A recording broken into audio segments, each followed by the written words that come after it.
So here we go again, exploiting Super Mario 3. This time for Super Nintendo's Super Mario AllStars and the Wii emulator version. It appears that most all the exploits that I went through in the last two videos work the same in both versions. We're going to blow through these kind of fast, and I may not rehash every single one. Let's look at Super Mario AllStars first. The SMAS? SMAS? SMAS?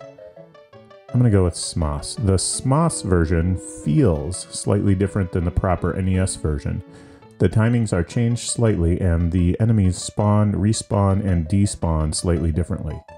The places to get 99 Marios still appear to work in SMAS. By stomping enemies without touching the ground, you can get 1-ups in World 1-2, 2 Fortress, 3-4, and 4-1, although once again it's much trickier after the first world. SMAS timing actually took a little getting used to, but each of the worlds which offer unlimited 1-ups that I discussed in my previous video will work in more or less the same way. The worlds where you can use a Koopa shell will also work, but be advised that you have much less time in comparison to the NES version before the sprite flies off the screen into oblivion. Within those constraints it works just the same. So here's the 1-up trick on level 1-2, and as you can see it works the same as before. Once again you stomp the Goombas without touching the ground. Eventually they start awarding 1-ups.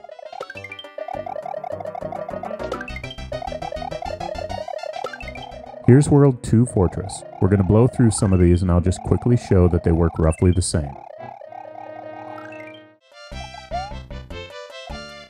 Here's the 1-up trick on World 3-4.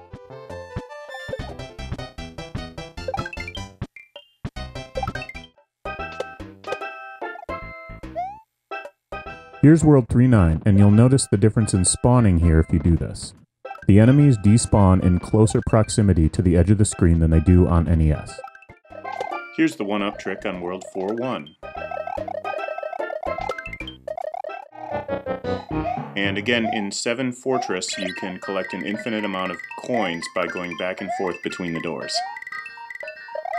Let's take a look at the warp whistles. Each of the 3 whistles are in the same exact place, and you get to them in the exact same way. One is in 1-3, one is in 1 Fortress, and one is in World 2. Once again, all 3 in SMAS are in the same place and are obtained in the same way.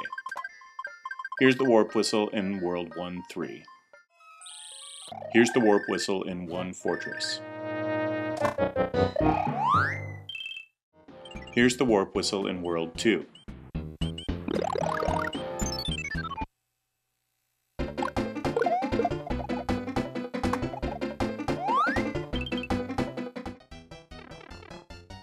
In SMAS, you can win a star card every time by running full tilt and leaping up to grab the card without slowing down.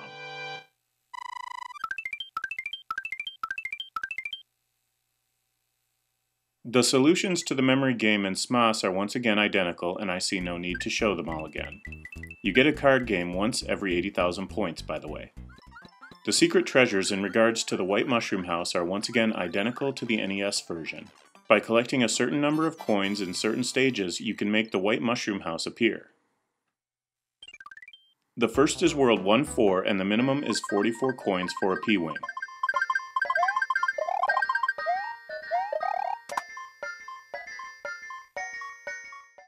In World 2-2, the minimum coin requirement is 30 for an anchor. In World 3-8, the prize for collecting 44 coins is a P-Wing.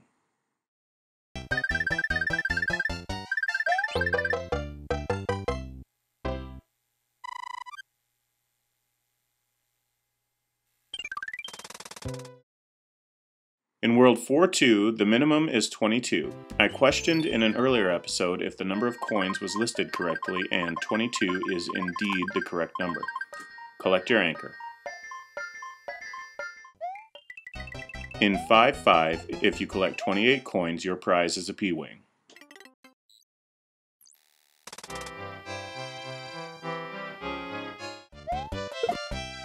In 6-7, collecting 78 coins will produce an anchor for a prize. Once again, you must be Fireball Mario to thaw the frozen coins at the end of the level.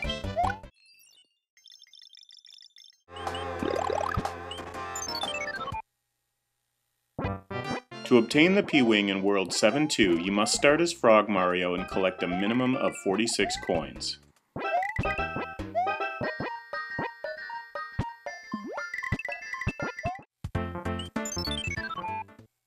We can still transform the Hammer Brothers into a ship full of coins in worlds 1, 3, 5, and 6. This is accomplished by ending the level with a coin total that is a multiple of 11, and a tens digit in your score that matches the 11 multiplier when you end the level. Again, a reminder that each second on the clock gives you 50 points, which means you want to grab the card with an even number of seconds.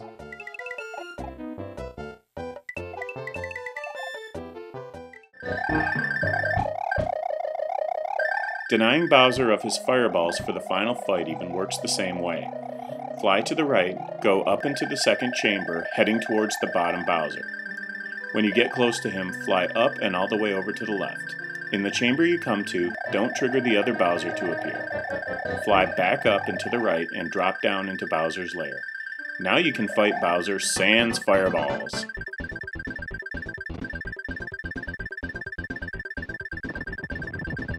So after you've won the game, you'll find the only other difference, other than the very subtle differences in gameplay that SMOS has in comparison to the NES version. As mentioned in the previous video, you do not get 28 P-Wings after winning. Alright, so here comes the Wii version. So this one is in fact an exact NES emulation, so everything you saw in the original is the same. For simplicity's sake, I am not going into the same level of detail. Here are some of the one-up tricks.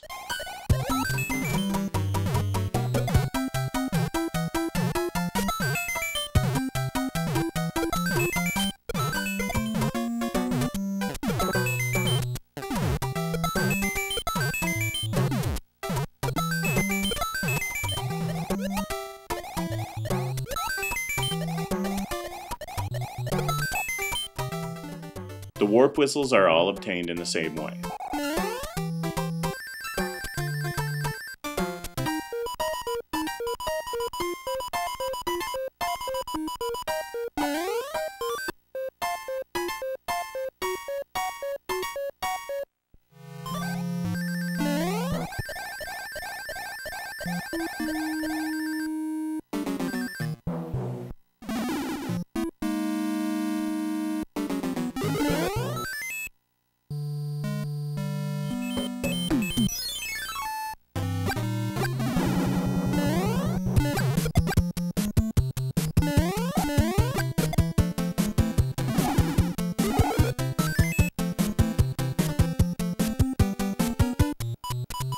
The card games are identical.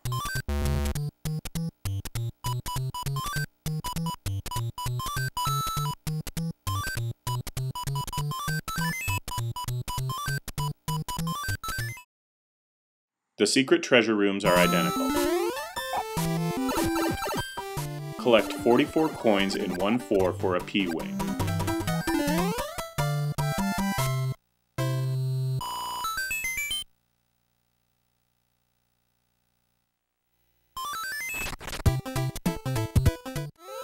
Collect 30 coins in 2/2 for an anchor.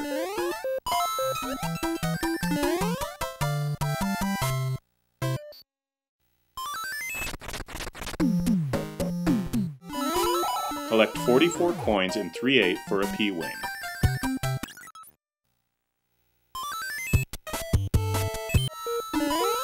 Collect 22 coins in 4/2 for an anchor. Collect 28 coins in 5/5 for a P-Wing.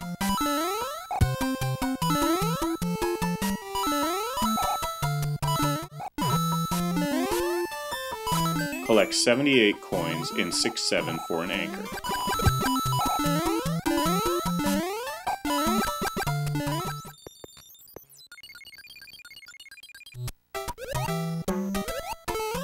And finally collect 46 coins in 7/2 for a P-Wing.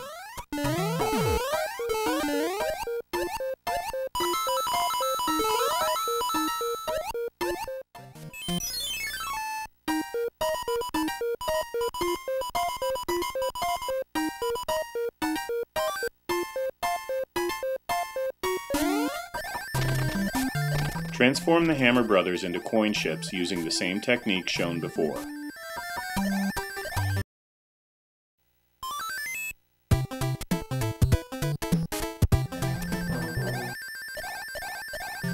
And finally, we can still deny Bowser his fireballs in the same way, and after winning the game, we are awarded 28 P-Wings.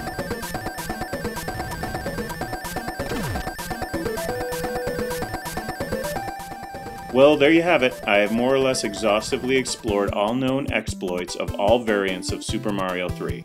I hope you have enjoyed watching this video as much as I enjoyed making it. As always, thanks for watching.